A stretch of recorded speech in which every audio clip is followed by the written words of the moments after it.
اور وہ معجزہ یہ تھا کہ برصغیر پاک و ہند نے جب انگریز 1947 یا 45 کی جنگ عظیم دوم کے بعد اس نے فیصلہ کر لیا کہ اس نے جانا ہے، اور فیصلہ بھی اس لیے کیا گیا کیونکہ امریکہ نے بہت مدد کی تھی ان طاقتوں کی، اور امریکہ نے کہا تھا اب تم ان ریاستوں سے نکل جاؤ کیونکہ ہم اب معاشی طور پر اس پر کنٹرول حاصل کرنا چاہتے ہیں۔ اور ہم نے 1944 یعنی 1944 کی جولائی میں IMF، ورلڈ بینک اور اقوام متحدہ کی بنیاد اور داغ بیل رکھ دی ہے، اس لیے اب تم نکل جاؤ، ہم ان کو خود دیکھ لیں گے۔ تو ایسے میں دنیا میں اس وقت 130 سے 40 ممالک تھے،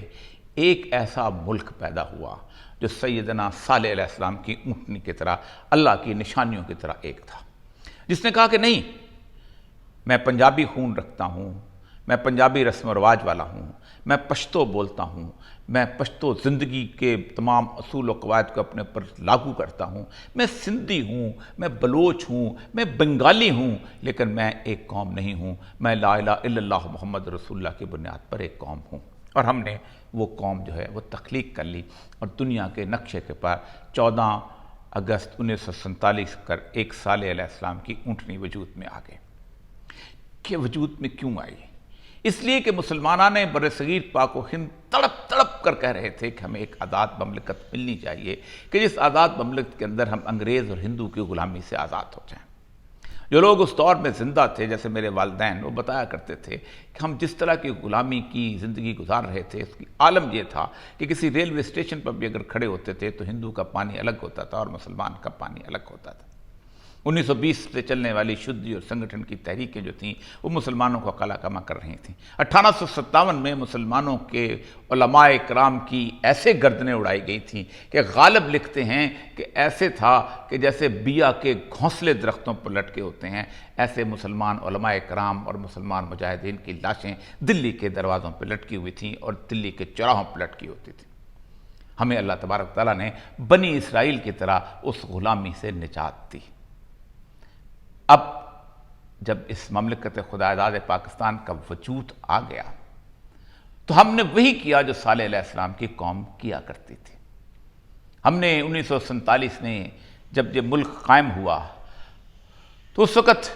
وہ قائد اعظم محمد علی جناح، جنہوں نے سب سے پہلے اس ملک میں ڈپارٹمنٹ آف اسلامک ریکنسٹرکشن یعنی اسلام کی احیائے نو کے طور پر ایک محکمہ قائم کیا تھا، اور علامہ اسد کو اس کا ذمہ دار بنا کر یہ بتایا تھا کہ تم اس ملک کے 4 مختلف نظام ہائے کار کو ترتیب دو، جن میں سے اسلام کا معاشی نظام، اسلام کا سیاسی نظام، اسلام کا اقتصادی نظام اور اسلام کا ویلفیئر کا نظام۔ اور انہوں نے اپنا کام بہت حد تک کرنا شروع کر دیا تھا، اور اس کے ساتھ ساتھ پاکستان کی اس لاہور شہر کے سیکرٹیریٹ کے ساتھ وہ جو عمارت جو بعد میں اس کی MP ہاسٹل بنی، اس عمارت کے اندر ان کا دفتر تھا۔ لیکن پھر جس طریقے سے ان کو وہاں سے نکال کر اس پورے کے پورے ادارے کو آگ لگائی گئی، اور پھر قائد اعظم کی ان تقاریر کو جس طرح ٹوسٹ دے کر اس ملک کو سیکولرزم کے راستے پر چلایا گیا اور اللہ کی وحدانیت سے انکار کے راستے پر چلایا گیا، کہ 1 سال اور 8 یا 9 مہینے تک پاکستان میں یہ بحث چلتی رہی کہ پاکستان اللہ کے نام پر بنا تھا یا نہیں بنا تھا۔ علماء کرام جیل میں ڈالے گئے، مولانا مودودی، ظفر انصاری، کون کون سے لوگ تھے اس بات پر کہ تم آئین کے پہلے صفحے پہ لکھ دو کہ سورینٹی گوز ٹو اللہ سبحانہ وتعالیٰ، اس کائنات کا مالک اللہ تعالیٰ ہے۔ ہم وہ لوگ تھے کہ جنہیں صالح علیہ السلام کی اونٹنی ملی اور ہم اس کا مذاق اڑاتے رہے۔ ہم نے کہا کہ نہیں، قائد اعظم تو سیکولر بنیادوں پر اس کو استوار کرنا چاہتا تھا۔ وہ قائد اعظم جس نے اپنی 1 جولائی آخری تقریر جو ہے اسٹیٹ بینک میں کرتے ہوئے کہا تھا، the western civilization has created, western economic system has created such a mess in this world that only a miracle can save it۔ اس نے کہا تھا کہ مغربی تہذیب، مغربی معاشی نظام نے اتنی تباہی پھیلا دی ہے کہ کوئی معجزہ اسے بچا سکتا ہے، ہمیں اسلام کے مطابق اپنا معاشی نظام ڈھالنا ہے۔ جس نے اس تقریر کے جواب میں جنوری 1948 کے اندر بار کے اندر جا کے کہا تھا کہ 11 ستمبر کی تقریر کے بارے میں جو لوگ مسچیف کر رہے ہیں، شرارت کر رہے ہیں، انہیں میں بتا دینا چاہتا ہوں they are people who are creating mischief that we will abandon the Sharia law۔ وہ لوگ جو شرارت کرتے ہیں کہ ہم شریعت کے قانون کو چھوڑ دیں گے، شریعہ law is as applicable as it was 1300 years ago، آج بھی ویسے ہی نافذ العمل ہے۔ لیکن پھر پاکستان کی تاریخ ایک خون چکاں تاریخ ہے۔